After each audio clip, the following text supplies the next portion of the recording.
윤석열 공소장이 보여주지 않는 계엄 선포의 진실. 김성진 기자. 내란 우두머리 혐의로 구속 기소된 윤석열 대통령의 101쪽짜리 공소장에는 12.3 비상계엄 당일 윤 대통령의 행위가 내란에 해당됨이 명백하게 적시되어 있다. 검찰은 공소장에서 윤 대통령이 국회와 중앙선거관리위원회 등을 장악하려 했던 데 대해 국헌문란의 목적이라며 체포, 구금, 압수수색하는 등의 방법으로 강압하여 한 지역에 평온을 해야 하는 폭동을 일으켰다고 적었다. 내란죄 요건인 국헌문란과 폭동을 명시한 것이다. 특히 선관위에서 영장 없이 불법으로 이뤄진 부정선거 음모론 관련 증거 확보 행위에 대해선 합리적인 근거가 없다고 했다. 즉, 부정선거 음모론이 합리적이지 않다는 점을 검찰도 확인한 것이다. 윤 대통령의 내란 우두머리 혐의를 밝힌 검찰의 공소장에는 범죄 행위들이 비교적 조목조목 드러나 있다. 윤 대통령과 그의 대리인단이 헌법재판소에 나와서 내놓는 궤변성 주장에 대해서도 검찰은 명확한 입장을 피력하고 있다. 대표적으로 진실공방이 벌어진 비상입법기구 쪽지와 관련해 윤 대통령은 지난달 21일 헌재 탄핵심판에 출석해 저는 이걸 준 적도 없고 한참 있다가 언론에 이런 메모가 나왔다는 것을 기사에서 봤다고 주장했지만 검찰은 피고인은 경제부총리 겸 기획재정부 장관 최상목에게 미리 준비해두었던 비상계엄 선포 시 조치사항에 관한 문건도 함께 건네줬다면서 윤 대통령의 주장과 상반된 조사 내용을 밝혔다.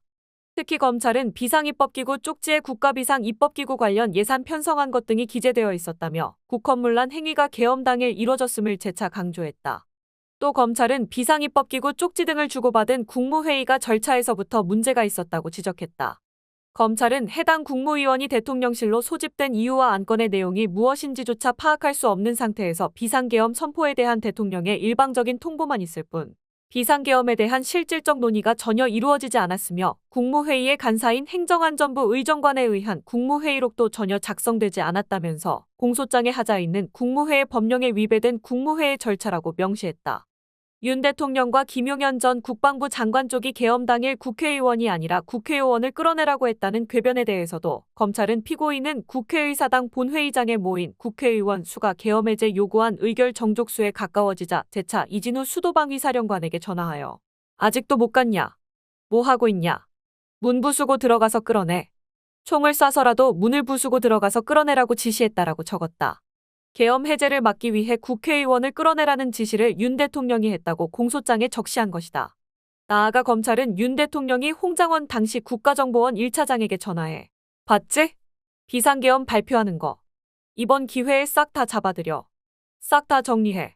라며 민주당 이재명 대표, 우원식 국회의장, 한동훈 전 국민의힘 대표 등 10여 명의 주요 정치인에 대해 체포조를 운영한 사실도 공소장에 명시했다. 검찰 조사에 따르면 김용현 전 국방부 장관은 국회 계엄 해제 의결이 임박하자 12월 4일 0 30분쯤 여인영 당시 방첩사령관에게 이재명, 우원식, 한동훈 등 3명만 최우선 체포하라는 지시를 내리기까지 했다. 이 밖에 이번 윤 대통령의 공소장에서는 윤 대통령이 특정 언론사의 단수 단전을 지시한 사실까지 드러났다. 검찰 조사에 따르면 윤 대통령은 비상계엄 선포를 전후에 대통령 집무실에 함께 있었던 이상민 전 행정안전부 장관에게 특정 언론사에 대한 단수를 지시했다. 이에 이 전 장관은 포고령 발령 직후인 3일 오후 11시 34분쯤 조지호 경찰청장에게 전화해 경찰 조치 상황 등을 확인하고 11시 37분쯤 허석곤 소방청장에게 전화해 자정의 경향신문, 한겨레신문, MBC, JTBC, 여론조사 꽃에 경찰이 투입될 것인데 경찰청에서 단수 협조 요청이 오면 조치하라고 했다. 병력을 투입할 당시 윤 대통령과 김 전 장관이 주고받은 대화들도 이전 다른 피의자들의 공소장보다 상세하게 나왔다. 검찰에 따르면 윤 대통령은 12월 1일 김 전 장관을 불러 비상계엄을 하면 얼마나 병력 동원을 할 수 있냐 물었고 김 전 장관은 수도권에 있는 부대들에서 약 2에서 3만 명 정도 동원이 되어야 할 것인데 소수만 출동한다면 특전사와 수방사 3천에서 5천 명 정도가 가능하다고 했다. 이에 윤 대통령은 간부로 투입하면 얼마나 되냐고 물었고 김 전 장관은 수방사 2개 대대 및 특전사 2개 여단 등 약 1,000명 미만이라고 보고했다. 윤 대통령은 그 정도 병력이라면 국회와 선관위에 투입하면 되겠네라고 답했다. 이는 처음부터 국회와 선관위를 중심으로 국헌문란을 일으키는 데 목적이었음을 보여주는 대목이다. 공소장의 내용은 헌재 판단에도 영향을 줄 것으로 보인다. 다만 윤 대통령은 지난 15일 체포된 뒤로 지금까지 사실상 단 한 차례도 조사에 응하지 않았다. 체포 당일 되면 조사를 받긴 했지만 진술 거부권을 행사하고 피의자 신문 조서에 날인조차 하지 않았다.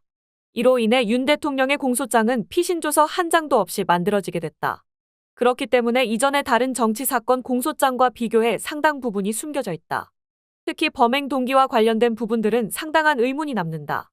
윤 대통령과 김용현 전 국방부 장관 및 주요 군지휘관들의 사전 모의와 관련 검찰은 공소장에서 2024년 11월 9일 한남동 국방부 장관 공관 2층 식당에서 비상계엄에 대해 이야기했다는 식으로만 단순하게 묘사하고 있다.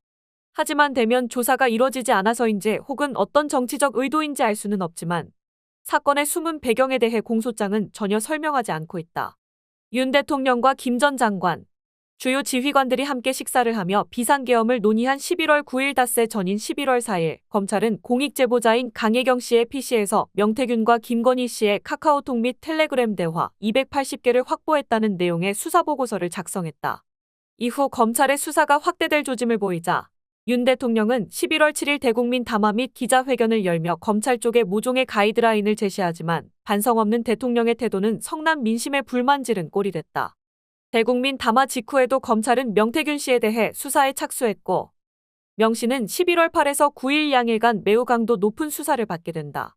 이 시기 검찰 쪽에서 이른바 황금폰을 전자레인지에 돌려 폐기하라고 명 씨에게 말해 논란이 되기도 한다. 겨우 280개 메시지만으로도 정권에 엄청난 타격이 가해지는 상황에서 황금폰까지 나온다면 거의 붕괴 위기가 올 수 있는 만큼 정권 차원에서도 상당히 긴박하게 막았던 것으로 보인다. 그러나 공소장은 이러한 당시 배경은 모두 빼고 한남동 공관에서 대통령과 군인들이 논의했다는 내용으로만 단순하게 묘사하고 있다. 또한 국정 상황에 대한 피고인 등의 인식에서 검찰은 2024년 5월 30일 제22대 국회 개원 이후 야당이 쟁점 법안들을 단독 처리하면서 피고인이 재의요구권을 행사하는 일이 반복됐다면서 2024년 11월 28일 감사원장 및 검사 3명에 대한 탄핵소추안이 본회의에 부의되고 11월 29일 국회 예산결산특별위원회에서 정부 예산안에 대해 증액 없이 감액만 반영한 예산안이 야당 단독으로 처리되는 등 정부와 야당의 갈등이 계속 심화됐다고 정치 상황을 단순화했다. 그러나 이 기간 윤 대통령이 몸통으로 지목받는 채 해병 사망사건 수사외압과 관련한 특검법 처리 문제, 김건희 씨 명품백 수수 및 도이치모터스 주가 조작 관련 특검법 처리 등이 문제가 됐지만 이에 대해 검찰은 전혀 언급하지 않았다. 독재자 이승만을 제외하고 가장 많은 거부권을 행사한 윤 대통령이 야당과 갈등을 빚은 것은 22대 국회만이 아니라 21대 국회에서부터 이어져 온 것이지만 검찰은 그 부분에 대해서도 전혀 언급하지 않고 있다.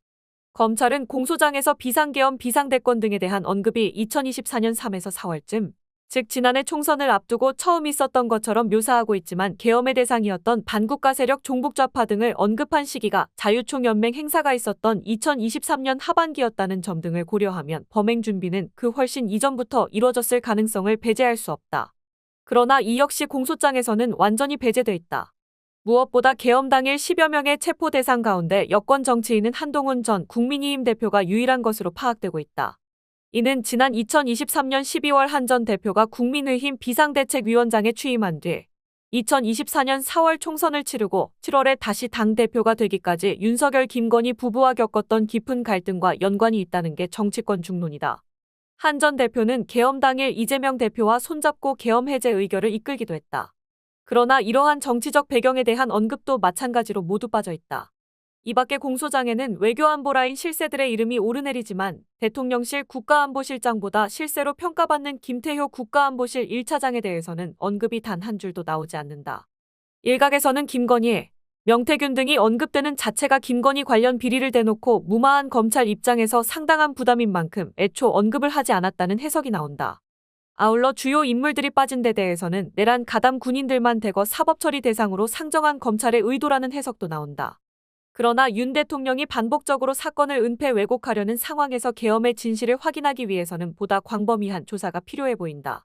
추후 특검 등을 통해 김건희 씨, 한덕수 전 국무총리, 최상목 대통령 권한대행, 이상민 전 행안부 장관 등 가족 및 측근, 내각그룹까지 수사를 확대해야 온전한 그림을 그릴 수 있을 것으로 보인다.